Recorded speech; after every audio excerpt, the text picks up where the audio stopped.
राजधानी भोपाल के श्यामला हिल्स स्थित ट्राइबल म्यूजियम में पहली बार tribal social media influencer meet और डिजिटल मार्केटिंग वर्कशॉप का आयोजन किया गया है।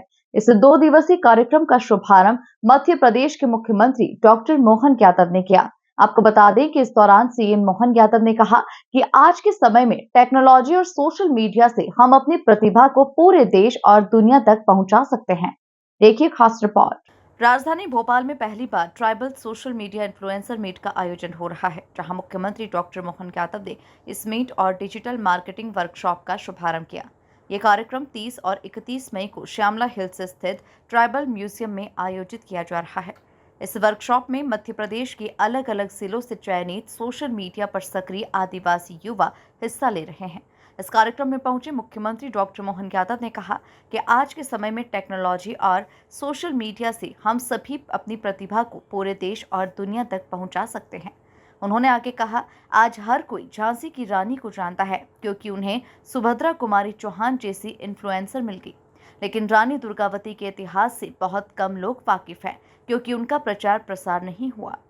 तो होगी सही, एक अच्छे शिक्षक के साथ एक नेता को बिठा दो, उसकी क्या हालत होगी वो सोच सकते हैं। और वो शिक्षक भी कहाँ का IITN हो, हिमांशु राय जी जैसा हो, उनने राय भी रख ली अपने पास। आपने कह भी दिया है। मैं मान के चलता हूँ कि हमारे लिए सौभाग्य की बात भी है, हमारे लिए ये एक अवसर भी है। बदलते दौर में यशस्वी प्रधानमंत्री के नेतृत्व में मैं आपसे उन सारी बातों को तो नहीं दोहराऊंगा, लेकिन ये हमारे लिए लोकतंत्र की खूबसूरती के लिए मैं उस संदर्भ को जोड़ते हुए बात करना चाहूँगा। हमारे लिए वो गया जमाना जब हम किसी वंश में पैदा होकर के शक्ति अर्जित करते थे और वंश में नहीं हुए तो सारा दोष उस खाते में चले जाता था कि क्या करें। हमारे लिए तो किसी ऐसे खानदान में होते तो करके बताते, नहीं तो कहाँ से बताते। लेकिन आज दौर कैसा आ गया है, आज दौर ऐसा आया है लोकतंत्र के अंदर, और ये कुछ उदाहरण मैं आपके सामने जरूर देना चाहूँ जिन उदाहरणों से हमको इन सारी बातों की तरफ ध्यान में आएगा कि आज अपने बीच में से ऐसे स्वनाम धन्य कई नामों को हम सामने ला के रखें। जैसे नेताजी सुभाष चंद्र बोस का आपने उदाहरण दिया। वास्तव में नेताजी सुभाष चंद्र बोस ने उनके जीवन के उन पक्षों को देखेंगे तो ध्यान में आएगा कि व्यक्ति अपना संकल्प करता है और संकल्प पे बलबूते में कहाँ से कहाँ चले जाता है। जब वो ICS की परीक्षा देके निकलते हैं तो वो उस समय एक IAS का जो आज अपन कोई एग्जाम देने जाएंगे तो हमारी एग्जाम से हमारे सुख सुविधा आनंद वैभव यही तो कामना करते हैं, लेकिन भी है तुम्हारी परीक्षा भी पास करते हैं और तुम्हारे मुंह पे वापस मारते भी, हमको एग्जाम पास करने के बाद भी सर्विस नहीं करना। ये जो कॉन्फिडेंस एक तरुण अवस्था थी, उनकी युवा अवस्था थी, और ये उस जीवन से लेकर के बाद का उनका जीवन अंग्रेजों के सामने सेना लेके खड़ी कर दे। अंग्रेज की ही एक तरह से उस घटनाक्रम में जापान की सहायता ली होगी, किसी की सहायता ली, लेकिन ये जो आज अपन इन्फ्लुएंसर की बात करते तो प्राचीन संदर्भों से भी जोड़ के बात करना चाहिए। ये मैं आपसे इतना ही कहना चाहता हूँ, कभी कभी हम बात कहने में हम कंफ्यूज हो जाते हैं। मैं मान के चलता हूँ, इसलिए प्रधानमंत्री का वो शब्द बहुत काम आएगा, विरासत से विकास की ओर। जिसके पास नहीं है वो रोए। हमारे पास तो कितनी बड़ी गौरवशाली परंपरा है।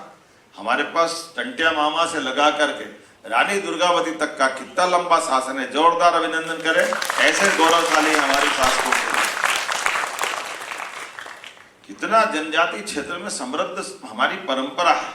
और कौन कहता कि हम पिछड़े में हैं, कौन कहता कि हमारे बारे में विचार नहीं होता, कौन कहता कि हमको आता नहीं। अरे किसको नहीं आता है। रानी, आपको हिमांशु जी शायद रानी दुर्गावती जी का शरीर छोड़ने का घटनाक्रम शायद जानकारी है क्या? आप कौन को रानी दुर्गावती का शरीर छोड़ने का घटनाक्रम याद है, बताएं जरा। एक तो पहले हाथ खड़े करो, मैं गिन लूं केवल। एक तो मैं पूछूंगा भी हो, ध्यान से झूठ बोलूंगा। 1 2 3 3 लोगों ने उठाया। 4 जनजाति क्षेत्र की नायिका। आप अंदाज लगा लो, हमने झांसी की रानी का तो सुना, खूब लड़ी मर्दानी वो तो लेकिन ये झांसी की रानी को एक इन्फ्लुएंसर मिल गया, सुभद्रा कुमारी चौहान, तो घर घर तक पहुंचा दिया उन्होंने। लेकिन इनको नहीं मिला रानी दुर्गावती। रानी दुर्गावती वो महारानी है, जैसे अपन कभी किसी की तुलना तो नहीं करना चाहिए, लेकिन हम सब जानते हैं कि मुगल इतिहास में सबसे समृद्ध और सफल शासक का नाम क्या है? अकबर, है ना। और अकबर की सेना से जो लड़कर के 3-3 बार अकबर की सेना को हरा दे, उस शासिका का नाम क्या है? वो दुर्गावती। और ये हमारे लिए सौभाग्य है। और उससे आगे बढ़कर जो हमारी कमजोरी है वो बताता हूं, और जिससे हम अपना और कद ऊपर कर दे वो बात भी बताता।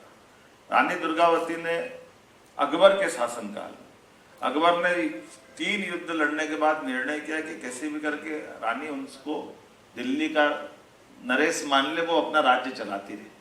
लेकिन रानी दुर्गावती ने कहा नहीं, ये नहीं हो सकता, तुम हमारे शासक नहीं हो सकते, तुम भले ही कितने बड़े साम्राज्य पे कब्जा कर लो। तो उसके सेनापति से उनका युद्ध होता है। पहले तो वो कूटनीतिक तरीके से ही समझाता है, कूटनीतिक तरीके से एक सोने का पिंजरा भेजता है, पिंजरे में तोता सोने का रखा रहता है और वो गिफ्ट में भेजता है। अब उस गिफ्ट में संदेश है छिपा हुआ कूटनीतिक, कि आप कहाँ चक्कर में पड़ रहे हो, क्यों लड़ रहे हो, ऐसे सोने जैसे आनंद में रहो, अपनी जिंदगी में रहो, हम अपना काम करते रहेंगे। वो भी होशियार रहती है, वो सोने के पिंजरे में करेला भेज देती कि इधर मत खाना करेले का टेस्ट आएगा। इसका संदेश अपना जो उनका देना था। फिर युद्ध होता है, और युद्ध में वो ऐसे रानी का अपना इतिहास रहा कि वो 52 युद्ध लड़ी, कभी कोई युद्ध नहीं हारी, हर युद्ध में विजयी। लेकिन एक कष्ट जो उस समय का, उन्होंने कहा कि मुगल काल में अकबर जैसे सम्राट के दौर में भी रानी दुर्गावती ने साहस और वीरता दिखाई, लेकिन उनकी गाथा आज भी छिपी हुई है। इसलिए आज की पीढ़ी को सोशल मीडिया के जरिए अपने समाज, संस्कृति और इतिहास को सामने लाना चाहिए। ये पटाखे छोड़ोगे तो जानवर क्या करेगा, और ये बड़े बड़े गोले अगर फोड़ रहे तो उस युद्ध में दौर दिखा रानी दुर्गावती को, तो उन्होंने एहसास किया कि कोई बात नहीं, और लड़ते लड़ते वो सावधानी से मैदान की लड़ाई पहाड़ों में ले गई, और पहाड़ों से उस दिन तो चुनाव युद्ध जीत गई। हमें चुनाव लड़ता है इसलिए चुनाव याद आ जाता है, लेकिन वो युद्ध तो जीत गई, लेकिन युद्ध में अपना एहसास हो गया कि इस तोप से लड़ना खतरनाक रहेगा। और ये भी आकलन कर दिया कि अभी तक हम अपने युद्ध में सुबह से शाम तक ही युद्ध करते हैं, शाम के बाद जैसी हमारी पद्धति, सूर्यास्त के बाद युद्ध बंद, युद्ध में घायल होने लोगों की सेवा करना, अगले दिन की रणनीति बनाना, ये हमारी पद्धति हजारों साल से। उनने इस भाव को समझ लिया। फिर उन्होंने अपने सेनापति से कहा, मेरा ऐसा मानना है कि आज रात को युद्ध नहीं रोकना चाहिए, हमारा युद्ध भी चलना चाहिए, और हम रात में दुश्मन की कमर तोड़ दें। लेकिन जैसे होता आया कि रानी आप तो महान हो, दुर्गा का अवतार हो, कभी आपने हार नहीं मानी, और कहाँ चक्कर में पड़ रही हो, अपन तो कल युद्ध करेंगे, आज तक आप नहीं जीते, कल कैसे भी दुश्मन मजबूत हो सब ठिकाने लगा देंगे। रानी ने बहुत समझाया कि देखो उनके पास जो हथियार है वो खराब दिख रहा है, मुझे खराब संकेत आ रहा है, आप मेरी बात मानो, पर मानी नहीं, कोई बात नहीं। अब रानी की बात ना मानी, और जैसा परिणाम आना था रानी ने तो समझ लिया। जब सुबह युद्ध चालू हुआ तो ध्यान में आ गया कि पहले तोप नीचे से मार रही थी, रात भर सामने दुश्मन भिड़े और वो ऊपर तोप पहुंचा गया। जब पहाड़ों पे तोप पहुंचा दी तो उसकी मार कई गुना और बढ़ गई। लेकिन रानी ने कहा कि कोई बात नहीं, मैं युद्ध में जाऊंगी। युद्ध में घोड़े पे बजाय हाथी पे बैठी, और हाथी पे युद्ध चलाते चलाते उसने सैनिक से कहा कि देखना, मेरे जीवन में मैं कभी कोई युद्ध में हारी नहीं हूँ, ना किसी कारण से परास्त हुई हूँ। अगर कोई कारण से हारते हारते मुझे ऐसा लगे कि मेरे लिए अब जीवन ऐसा है कि दुश्मन बंदी बना लेगा, तो ये कटार देती हूँ, तो मेरे कटार को होप करके मेरे शरीर का अंत कर देना।